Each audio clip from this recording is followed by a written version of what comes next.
한국 정치는 어디에서 시작되었을까요? 지금 우리가 당연하게 여기는 정당, 선거, 국회, 대통령, 여야 구도는 어느 날 갑자기 생긴 게 아닙니다. 한국 정치의 탄생과 발전은 식민지 경험과 해방, 분단과 전쟁, 권위주의와 민주화, 산업화와 세계화가 겹겹이 쌓인 결과입니다. 오늘은 누가 옳다가 아니라 한국 정치가 어떤 길을 지나 여기까지 왔는지 큰 흐름을 한 번에 잡아보겠습니다. 먼저 근대 정치의 씨앗은 조선 후기 개화기에 뿌려졌습니다. 19세기 후반 조선은 서구 열강과 일본의 압력 속에서 체제 변화의 갈림길에 섭니다. 개화파는 근대 국가로 살아남기 위해 헌법과 의회, 근대 관료제, 신식군대가 필요하다고 봤고, 위정척사파는 전통 질서와 유교적 세계관을 지키며 외세를 배격해야 한다고 봤습니다. 이 논쟁은 단순한 정책이 아니라 국가의 정체성 논쟁이었고, 이후 한국 정치가 반복적으로 겪는 체제 논쟁의 원형이 됩니다. 갑신정변은 급진 개혁의 시도였지만 실패했고, 갑오개혁은 외세의 압력 속에서 추진되며 한계를 드러냈습니다. 그러나 백성이 주권의 주체가 될 수 있다는 관념은 이때부터 조금씩 확산됩니다. 1910년 한일병합으로 주권은 빼앗겼지만 정치의식이 사라진 것은 아닙니다. 1919년 31운동은 민중이 집단적으로 주권을 선언한 사건이었고, 이어 상하이에서 대한민국 임시정부가 수립됩니다. 임시정부는 민주공화제를 표방하며 공화국 헌정의 모형을 제시했습니다. 실제 통치력을 갖진 못했지만 대한민국은 민주공화국이라는 선언은 훗날 헌법의 정신적 뿌리가 됩니다. 동시에 독립운동 진영 내부에서도 외교 독립, 무장투쟁, 사회주의 노선 등이 공존했고, 이런 이념적 차이는 해방 후 국내 정치의 갈등으로 이어집니다. 1945년 해방은 출발점이었지만 곧 분단의 문이 열립니다. 미군과 소련군의 분할 점령은 남북을 다른 체제로 재편했고, 냉전의 전초기지로 한반도를 만들었습니다. 남한에서는 1948년 재헌국회가 구성되고 대한민국 정부가 수립됩니다. 재헌헌법은 자유민주주의와 시장경제, 상권 분립을 선언했지만 현실의 정치는 불안정했습니다. 좌우 대립, 친일 청산 문제, 미군정의 정책, 그리고 제주 43과 여순 사건 같은 비극이 이어졌습니다. 이 시기 국가가 반공을 정체성의 핵심으로 삼게 되면서 한국 정치는 이후 오랫동안 안보 이슈와 이념 프레임의 영향을 강하게 받게 됩니다. 이승만 정부는 전쟁과 냉전을 배경으로 권력을 강화했습니다. 한국전쟁은 국가 건설을 비상체제로 만들었고, 전쟁 이후에도 권력은 안보와 결합해 집중되는 경향을 보입니다. 이승만은 장기 집권을 위해 개헌을 반복했습니다. 발췌개헌, 4.4.5입 개헌은 헌법을 권력 연장의 도구로 사용한 사례로 기억됩니다. 야당 탄압과 언론 통제가 누적되며 1960년 315 부정선거가 폭발점이 되었고, 학생과 시민이 주도한 419혁명으로 정권이 무너집니다. 이는 시민의 힘으로 정권을 교체한 첫 경험으로 한국 정치 문화에 깊게 각인됩니다. 제2공화국은 내각 책임제를 도입했지만 정치적 분열, 경제 불안, 사회 혼란을 수습하지 못했습니다. 결국 1961년 516군 사정변으로 군부가 권력을 장악합니다. 박정희 정권은 강력한 국가주도 산업화를 추진합니다. 경제개발 5개년 계획, 수출 드라이브, 중화공업 육성, 재벌 중심 성장 구조가 이때 굳어집니다. 동시에 정치적 자유는 제한되고 반대 세력은 탄압받았습니다. 한국 정치에서 경제성장과 민주주의가 긴장관계를 형성한 것도 이 시기부터입니다. 1972년 유신체제는 대통령 권한을 극대화하며 사실상 종신 집권 구조를 만들었습니다. 긴급조치, 통일주체 국민회의, 국회의 기능 약화는 견제 장치를 무력화했습니다. 그러나 사회는 변하고 있었습니다. 도시화와 교육 확산, 노동자와 학생운동의 성장, 언론과 종교계의 저항이 커졌고, 1979년 부마항쟁과 함께 유신체제는 균열을 드러냅니다. 그 같은 해 박정희의 사망은 권력 공백을 만들었지만 민주화로 곧장 이어지진 않았습니다. 1980년 신군부는 권력을 장악했고, 광주에서 민주화 요구가 무력으로 진압되며 창극이 벌어집니다. 광주 민주화운동은 한국 정치에서 국가폭력의 기업과 민주주의의 도덕적 정당성을 동시에 남겼습니다. 이후 1987년 6월 항쟁은 전국적 시민 참여로 직선제 개헌을 이끌어냅니다. 이때의 개헌으로 대통령 직선제가 부활하고 권위주의 체제는 제도적으로 후퇴합니다. 다만 강한 대통령제 구조는 유지되어 이후 제왕적 대통령제 논쟁으로 이어집니다. 1987년 이후 한국 정치는 형식적 민주주의에서 실질적 민주주의로 가는 과정을 겪습니다. 1993년 김영삼 정부는 문민정부를 선언하며 군부 정치의 잔재를 청산하려 했고, 금융실명제와 하나회 척결 같은 조치로 상징적 변화를 만들었습니다. 그러나 1997년 외환위기는 한국 사회 전반을 흔들었습니다. 구조조정과 실업, 양극화는 경제 문제를 정치의 중심 의제로 끌어올렸고 동시에 세계화 속에서 국가의 역할을 다시 묻게 했습니다. 1998년 김대중 정부 출범은 최초의 평화적 정권 교체로 한국 민주주의의 중대한 진전입니다. 김대중 정부는 IT 산업 육성과 남북화의 정책을 추진했고 사회적 안전망 논의도 강화되었습니다. 뒤이은 노무현 정부는 권위주의 정치 문화를 바꾸려 했고 지역주의 완화와 시민 참여, 공권을 강조했습니다. 그러나 정당 정치의 대립은 계속되었고 정치적 사건들이 반복되며 진영 정치는 더 굳어졌습니다. 이명박 정부는 성장과 실용을 내세웠고 박근혜 정부는 보수적 안정과 국정 운영을 강조했습니다. 하지만 2016년 촛불 집회는 한국 정치가 또 한 번 큰 변곡점을 맞는 순간이었습니다. 대규모 시민이 평화적으로 참여했고 헌법 절차에 따라 대통령 탄핵이 이루어졌습니다. 이는 민주주의가 제도와 시민의 결합으로 작동할 수 있음을 보여준 사례로 평가됩니다. 이후 한국 정치는 정권 교체가 반복되며 진동합니다. 동시에 디지털 시대의 정치가 본격화됩니다. SNS와 유튜브, 커뮤니티는 의제를 빠르게 확산시키고 참여를 늘렸지만 반대로 갈등과 혐오, 음모론의 전파도 쉬워졌습니다. 알고리즘은 자극적인 콘텐츠를 더 멀리 보내고 정치인은 짧고 강한 메시지를 선호하게 됩니다. 그 결과 정책 경쟁보다 프레임 경쟁이 강해지고 타협보다 결집이 중요해졌습니다.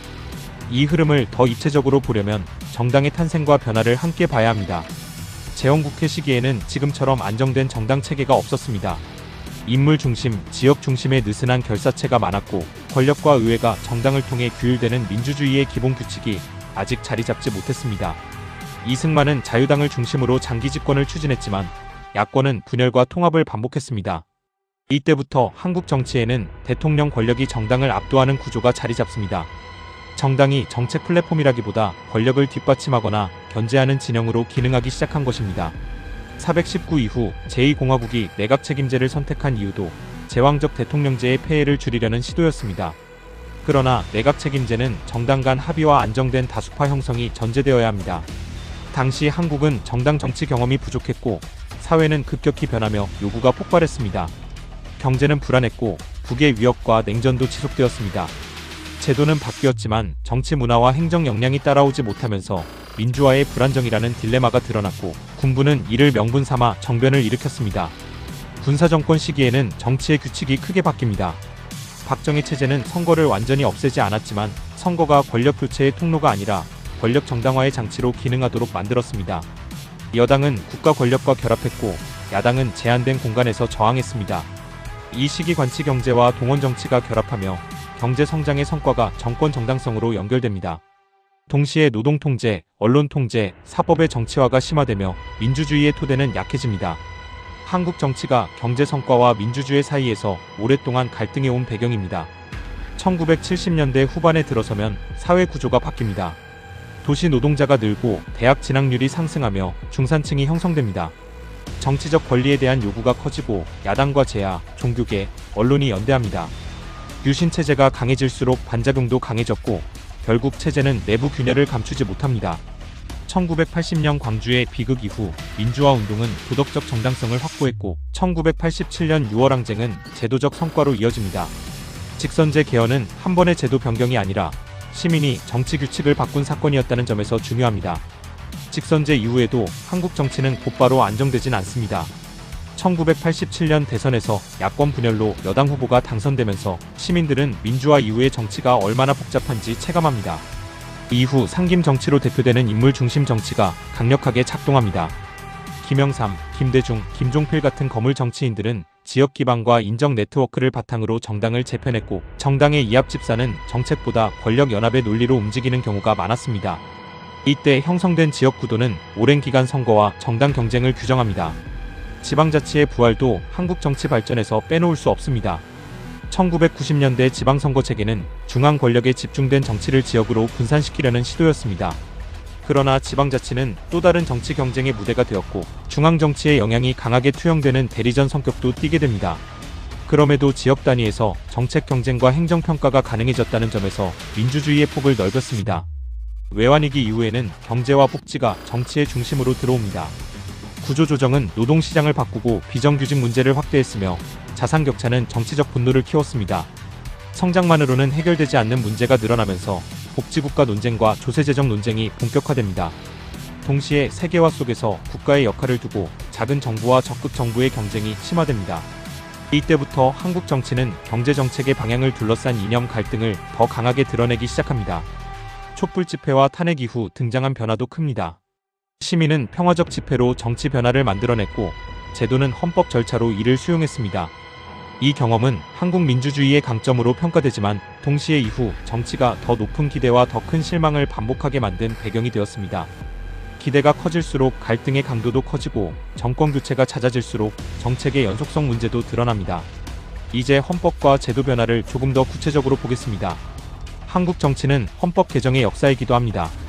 1948년 재헌헌법 이후 여러 차례 개헌이 있었는데 그때마다 권력의 균형이 흔들렸습니다. 이승만 시기 개헌은 주로 대통령 권한과 연임 문제에 집중됐고 1960년 개헌은 내각 책임제로 권력을 분산시키려 했습니다. 그러나 1961년 정변 이후 군사정권은 다시 대통령 중심으로 권력을 모았고 유신헌법은 그 정점이었습니다.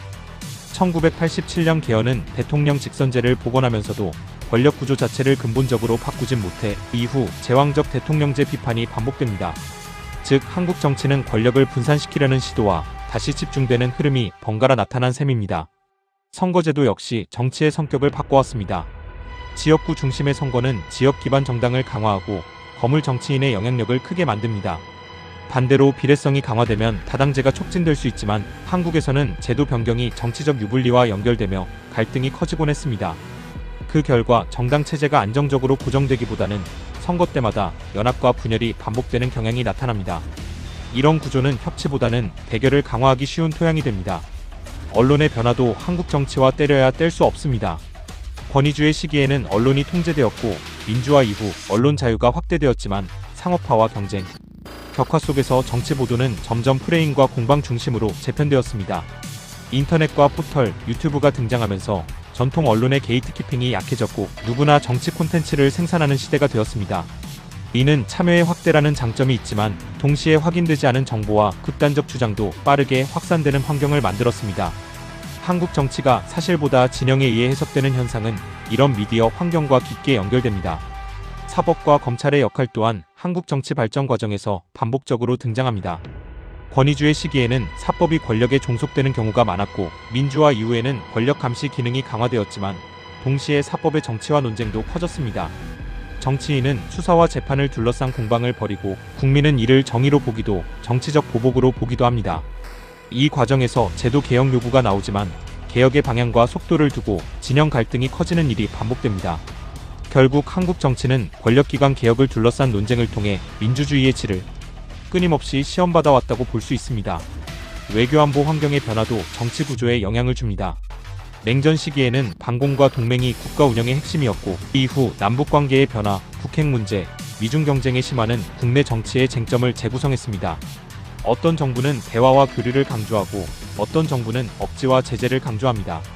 문제는 이 선택이 단순한 정책 선호가 아니라 정체성과 연결될 때 합리적 논쟁이 어려워진다는 점입니다. 분단 체제는 한국 정치에서 타협을 어렵게 만드는 구조적 요인으로 남아 있습니다. 결국 한국 정치의 발전 과정은 제도만 바뀐 게 아니라 사회의 문제 구성이 계속 바뀐 과정이기도 합니다. 과거에는 독립과 국가 건설이 과제였고 이후에는 반공과 생존, 그 다음에는 성장, 그 다음에는 민주주의의 회복과 확장, 이제는 복지불평등 세대지역 소멸산업 전환 같은 복합과제가 중심에 있습니다. 문제는 과제가 복잡해질수록 단순한 구호와 진영 논리가 더 강해질 수 있다는 역설입니다. 복잡한 문제는 설명이 길어지고 성과는 느리게 나타나기 때문입니다. 반면 갈등과 책임 공방은 즉각적이고 강력합니다. 그래서 앞으로 한국 정치가 한 단계 더 발전하려면 두 가지가 필요합니다. 하나는 제도적 개선입니다. 권력 집중을 완화하고 협치가 가능한 구조를 만들며 책임 정치를 강화하는 방향의 개혁이 필요합니다. 다른 하나는 정치 문화의 성숙입니다. 상대를 적이 아니라 경쟁자로 인정하고 다수결로 밀어붙이기보다 사회적 합의로 풀어야 할 의제를 구분하는 능력이 필요합니다. 이것이 어렵다는 걸 우리는 알고 있습니다. 하지만 한국 정치의 역사 자체가 불가능해 보이는 변화들이 시민의 참여와 제도, 개혁으로 현실이 되었던 역사이기도 합니다. 마지막으로 한국 정치의 미래를 짧게 정리해보겠습니다. 앞으로의 정치는 단순히 정권이 누구냐의 문제가 아니라 어떤 시스템으로 사회를 운영하느냐의 문제가 될 가능성이 큽니다. 인구가 줄고 지역이 소멸하는 시대에는 중앙정치만으로 해결이 어렵고 지방정부와 시민사회, 기업과 대학까지 협력하는 거버넌스가 필요합니다. 기술 전환과 AI 시대에는 노동과 복지, 교육의 재설계가 필요하고 그 과정에서 이해관계 조정이 필수입니다. 또한 국제 질서가 불안정해질수록 외교안보는 더 복잡해지고 국내 정치가 이를 단순한 진영 논리로만 다루면 비용이 커질 수 있습니다. 결국 한국 정치가 한 단계 더 성장하려면 갈등을 줄이자는 구호가 아니라 갈등을 관리하는 제도와 문화를 함께 만들어야 합니다. 시민이 정치에 기대하는 것도 점점 누가 이겼나 해서 무엇이 바뀌나로 이동하고 있습니다. 그 기대에 정치가 답할 수 있을 때 한국 정치의 다음 장은 지금보다 더 단단해질 것입니다. 그래서 이 영상을 보는 여러분께 이렇게 제안하고 싶습니다. 한국 정치를 이해할 때 인물이나 사건만 보지 말고 구조를 함께 보자는 겁니다. 어떤 제도가 어떤 선택을 유리하게 만드는지, 어떤 미디어 환경이 어떤 말을 확산시키는지, 어떤 경제 조건이 어떤 불만을 키우는지까지 함께 보면 오늘의 공방도 조금 더 입체적으로 보입니다. 한국 정치사는 결국 제도와 시민이 서로를 바꾸며 진화해온 역사였습니다. 제도는 시민을 길들이기도 했지만 시민은 제도를 다시 고쳤습니다. 그 반복 속에서 지금의 민주주의가 만들어졌습니다. 이제 남은 과제는 이 민주주의를 더 덜 소모적으로, 더 예측 가능하게, 그리고 더 공정하게 운영하는 방법을 찾는 일입니다. 정리하면 한국 정치의 탄생은 개화기식 민지의 방분단이라는 경랑 속에서 시작됐고 발전은 전쟁과 권위주의 민주화와 세계화를 거치며 이루어졌습니다. 한 시대의 답이 다음 시대의 문제를 만들기도 했지만 그때마다 사회는 또 다른 해법을 찾아왔습니다. 여러분이 이 역사를 알고 뉴스를 보면 오늘의 갈등이 갑자기 생긴 싸움이 아니라 긴 흐름의 연장선임을 더 쉽게 이해할 수 있을 겁니다. 그리고 한 가지는 분명합니다. 한국 정치는 늘 위기 속에서도 길을 만들어 왔습니다. 앞으로도 그 길은 시민의 선택과 참여, 그리고 제도의 개선을 통해 계속 이어질 것입니다. 오늘의 정치를 이해하는 가장 좋은 방법은 어제의 정치를 아는 것입니다. 그 출발과 과정을 알 때 우리는 더 냉정하게 판단하고 더 현명하게 요구할 수 있습니다. 지금 이 순간에도 한국 정치는 만들어지고 있습니다. 그 주인은 결국 우리입니다. 끝까지 함께 봐주셔서 감사합니다. 다음 영상에서 뵙겠습니다.